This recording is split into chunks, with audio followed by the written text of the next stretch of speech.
So, what will be the benefit to the people of Kogi State if one of the frontline candidates from the APC, the PDP, the Labour Party, or the SDP wins the governorship election there in November?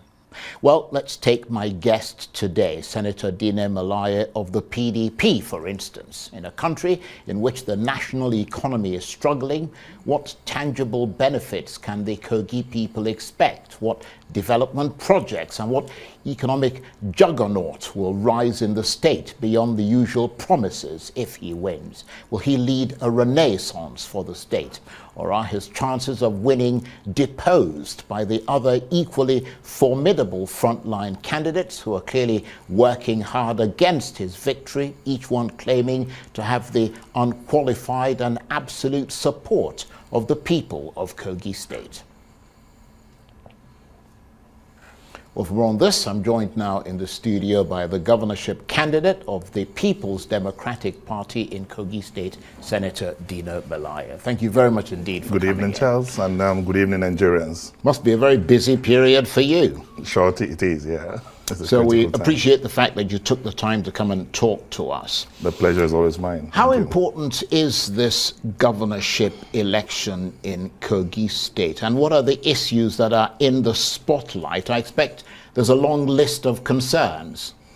Basically, I would say it's a very important election for the people of Kogi State because right now we live in perilous times.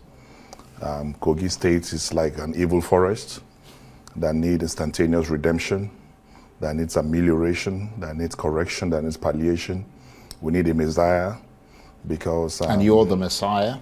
By the grace of God, I'll be instrumental to ameliorating the problems of our state. It's never been this bad in the history of our state. We are first more divided than any other time in our state history. I've never heard Igala agenda, Okun agenda, or Igbira agenda. Abubakar Audu became the governor of the state. He campaigned through the instrumentality of his party, ANPP, APP at the time. And he used the party to win elections. Nobody was talking about an Igala agenda. Ibrahim Idris became the governor of the state. There was no Igala agenda. All he preached was PDP. Governor Wada also became governor. There was no Igala agenda. But the APC have completely polarized the state. They've divided us as a people. There is serious disunity in the state. There's now agenda here, agenda there. And by the special grace of God, what we are coming from the PDP to do is first to unite us as a people. And that is why I have, as the slogan of my campaign, one Kogi, one destiny. Because we are one people, and by the grace of God, we will remain one united, indivisible people.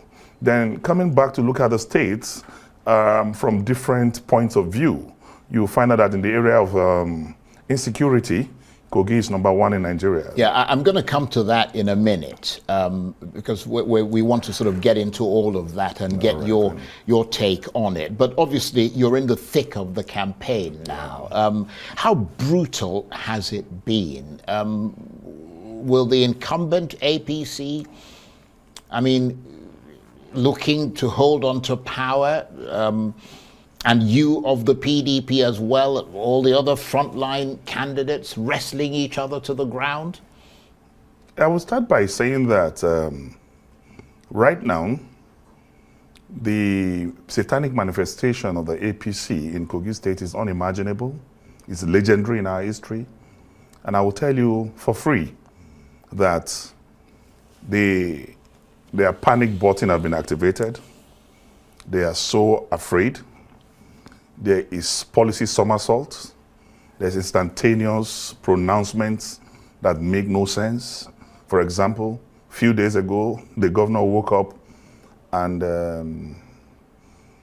announced the upgrade of over 300 and something traditional rulers. And very, very unpopular decisions out of panic. Different decisions out of panic. Shows that there's a problem somewhere. But one thing I want to assure Kogites is that no matter what the APC is trying to do this time, the PDP will defend our votes. Right. We will defend our votes. We will stand by our people. We will also defend our people, because we will not allow what happened in 2019 to repeat itself in history, where a woman was burnt alive in our house, where my nephew was shot within the perimeter of my compound and shot dead, where 11 people were murdered on the day of my election, where an helicopter was spraying bullets from the sky on innocent people. We will not allow that to happen again.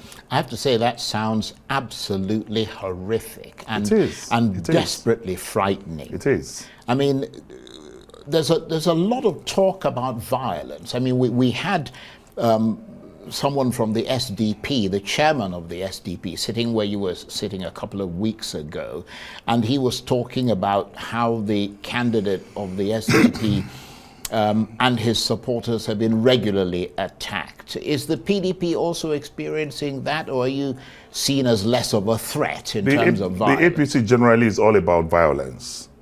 But the truth of the matter is that they carry out their isolated attacks here and there, but we are waiting for them. We are waiting for them. When you say waiting for them, that sounds ominous. We're saying that we have not been physically assaulted or attacked by any of the APC thugs yet, but we are saying that whatever is happening with the other political parties, we do not promote it, but there's no difference between the SDP and the PDP and the APC, because both are from the APC taproots. They were all in the same political party up to a few days ago, or a few weeks ago. So I think it's infighting within APC, and I'm sure it will be sorted. But you said that they've got their thugs. You've got your thugs as well, because you said you were waiting we don't relate with thugs. We don't relate with thugs. We are not known with thugs. We are decent people. The PDP is a decent party. Dino Melaye is a very decent man. I don't believe in thuggery. I don't believe in violence, but we will defend ourselves. So would it be fair to say that Kogi State is crackling with tension today as the candidates press on to that election in November? We're not just cracking with tensions. It has always been part of our life since this government came into power 7 years plus ago. It has always been like that. I survived 4 assassination attempts. I've been, federal government versus Dino Melaye, 12 court cases. I've been attacked severally in the state, so it is not something new. It is in their DNA. It is part of their modus what keeps you be violent. going? What keeps you coming back? What keeps me coming back is that I serve a God that never fails. I serve a God who is my deliverer, is my protector, is my sustainer. Yeah, but you would have to have a very big political ambition, though, to keep coming back. It is not about the ambition. I have rather a big God who is always there for me. I fear no soul. I always respect souls. I've conquered fear. There's nothing man can do to me, because I have a God who defends me, because he who is with me is greater than he who is with either Yaya Bello or the APC. And I want to tell you that because of my passion for the development of our state, because of my passion for building a new Kogi state, because of the passion of the suffering, civil servants in Kogi state who have not been paid their salaries. Those that have been paid in percentage, 25%. Kogi state is the only state in Nigeria today where a serving permanent secretary goes to the office on Okada, where a level 16 officer is taking 20,000 naira salary or 16,000 naira salary. We cannot allow that to continue. We must come out and defend the people. And what we are doing now is trying to restore, trying to rebuild what has been ruined by the APC. Well, since you bring that up, what sort of changes are you hoping to offer to the people of Kogi State to convince them to bring an end to this rule of the APC that you say is such a threat to the people? The changes are quite enormous. First, I told you about the unification of the state, which is very important for us to move forward. Then we now talk about the economy. Today we have a government without governance. There's no governance in the state. We have the people are living in fear. They are living in times of vicissitude, in times of vacillation, in times of opprobrium. We need to restore the confidence of the people in governments. And we are going to do that by making sure that we treat every Kogite like a customer, because the customer is always right, and the customer is treated with respect, with dignity, with some level of decorum. We are going to make sure that that is restored in Kogi State. Then we are going to fight insecurity, because we are not going to promote thugs. We are not going to distribute guns. We are going to tame those who are responsible for violence in the state. Then our education is in shambles. As I speak with you, there is no functional primary school in the length and breadth within the perimeter space of Kogi State. There are no teachers. The local government workers are not being paid. Those being paid are paid 20%, 25% of their salaries. Corruption is at its highest level in the history of our state. This is what we are coming to ameliorate. This is what we are coming to correct. We are coming back to give dignity to humanity in Kogi State. As I speak today, the Kogi State University, in one day, myopically, porously, government sacked 120 professors and lecturers in one day. These are people who became professors in the University of Nigeria and Nsukka, in the University of Ibadan, in Ahmadu Bello University, in UNILAG, first generation universities in this country, premier universities in this country, but they were screened and discharged in one day. There's no university in the world that is properly equipped, that is properly staffed. Universities only employ based on budgets and available resources. But in one day, you sacked 120 professors and teachers for frivolous screening reasons. You sacked thousands of workers in the states, and then start paying them percentage salaries. But all that, I am assuring you, is coming to an end. Yeah, but what exactly are you going to do? Because, I mean, you've raised the issue of workers who've been sacked and all the rest of it. You said they've been denied justice, and that as victims of dismissal and ill treatment, you'll help them to achieve redress. Yeah, already as I speak I mean, here, will you re-employ them? That's what I'm saying. As I speak, right. We have launched a website just 3 days ago, and that's www.senatordinoMelaye.org, where if you get in there, you see justice for Kogi workers. We have requested that every worker, every teacher, every civil servant that is sacked in Kogi State should visit that website, and there's a form on that website for you to fill. And we are already, in few days, with over 300 people already have visited the website and have laid their complaints. So we are going to look at this, and by the grace of God, we are going to, reabsorb them back into the civil service, because we know they were vindictively discharged in the first instance. So we're going to bring them back into the workforce. But above all, as I speak to you today, there is nothing that the government is doing in Kogi State to promote the economy. Because I was going to ask you, what are the resources that you actually have to do a lot of the things Kogi State is not an industrialized state. Kogi State is not a commercial state. Kogi State is a civil servant state to start with. So what we are going to do is that we have in our policy documents programs that will help to pull us out of the woods. We are going to improve the IGR of Kogi State without taxing poverty. Because what Yahya Bello is doing now is moving from one small shop owner. Yeah, but how are you going to do that? We're going to do that because, one, we have over 2 dozens of mineral resources in commercial quantity in that state. Only one has been tapped, limestone. We're not going to allow that happen. We're going to make sure there's exploration of those mineral resources to the advantage of the state. You will also recall that Kogi State is now an oil-producing state. But as I speak, we have not benefited anything from it, because you have a myopic, porous, and intellectually stagnant leader who does not understand. You can't give what you don't have. We are going to make sure we explore that. Then number 3, apart from Ekiti State, we have the highest number of professors in this country. We are going to tap into that intellectual resource and commercialize it to the advantage of the state. In the area of tourism, we are not just the confluence states.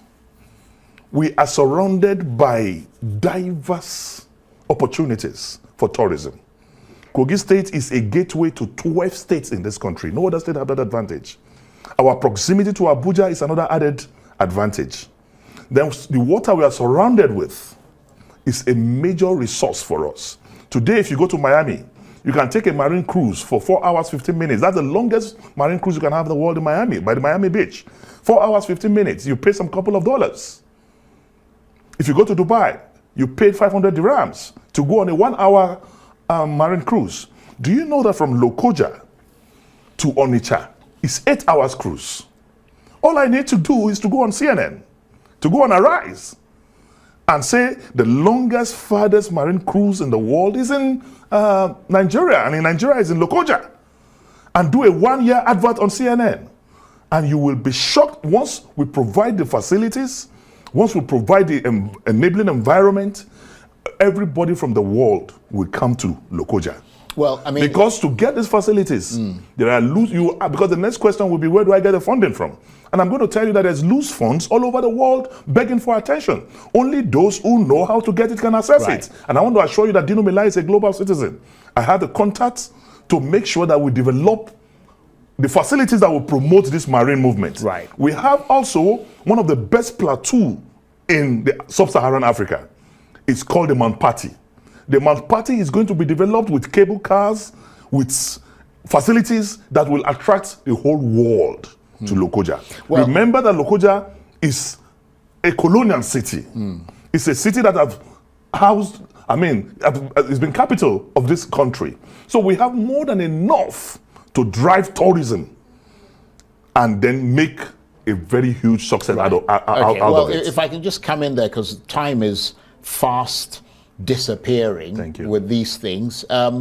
You obviously have to, it's very ambitious, the things you're saying, but you'd have to win the election first. Very well. So. How united is your party, the PDP, in Kogi State? Because just 2 days ago, elders of the party in Kogi State, under the umbrella of Kogi PDP Elders Forum, representing reportedly 9 local governments out of 21 in the state, came out and accused you of ignoring key party figures and relying on church groups and prayer groups. You mentioned God earlier, which they say is a campaign tactic that won't be enough to achieve electoral success. What's your reaction? Anyway, I will start by saying that I have no regret in my relationship with God or with people who believe in God. I will continue to do that, not minding whose horse is God. But I want to tell you that that is a fictitious publication. That press conference was not covered anywhere. No voice, no picture, nothing. Somebody sat down in the corner of his house, concocted a name. The name sounds like a botanical name. There's no name like that in PDP in Kogi State. And I challenge proponents of such a press conference to invite Arise, invite channels, invite AIT. How can you have a press conference of this supposed magnitude and there is no picture anywhere, there is no video anywhere, there is no physical presence anywhere, just a concocted write-up that was pushed through one of the unpopular blogs to disparage Dino Melaye? In Kogi State, the party, we are united, we are okay. The East that is talking about 9 local governments, Alhaji Ibrahim Idris, who is the leader of the party in the state, is with me. He took me to Ayangba a few days ago and raised my hand. Governor Idris is another popular figure from the 9 local governments he's talking about, who is 100% with me. All the political figures of our party in that place are with us. I was still in the East last week. I slept in Ayangba, I slept in Ankpa, and I also met the leaders, the entire leadership of our party at the residence of Chief Odaun. Understand? Over 80-year-old man who is a leader of our party also in the East. So these are just lies by people of inordinate ambition, capricious manifestation, and reaction formation. Okay, well, and we're not distracted at all. We don't even... We've got about 90 seconds. Let me just make the point very quickly that according to the sources that we heard from, it wasn't actually a press conference, they issued a statement. Nevertheless, we've got about 80 seconds or so, and I really would like you to tell us a little bit about yourself. Is there a particular hobby or hobbies that obsess you? I mean, I understand you have a thing for buying cars and shoes. Basically, you know, everyone in life has got his passion. Yours is cars and I've shoes. I've also got my passion. Yeah, the problem with that passion is that it's very expensive. The question here is this: does my passion have any negative concomitant effect on my productivity? No. Well, it raises questions about where you're getting the money to buy all But it's saying no. cars. I'm a businessman, and I'm saying no. Let me tell you this: Arnold Schwarzenegger is an actor. He's one of the best governors ever produced in California. Ronald Reagan, actor, one of the best presidents ever produced. Today, the president of Ukraine, a comedian, is doing what even generals cannot do. It will be very myopic.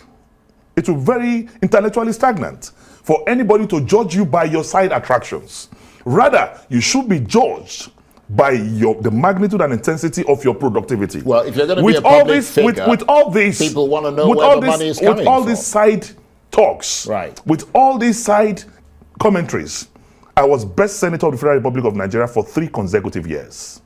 I have the highest number of motions and bills in the history of the National Assembly.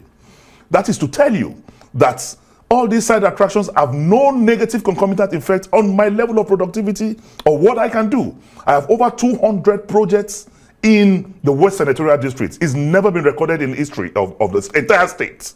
So what I'm saying in essence is that I'm a businessman.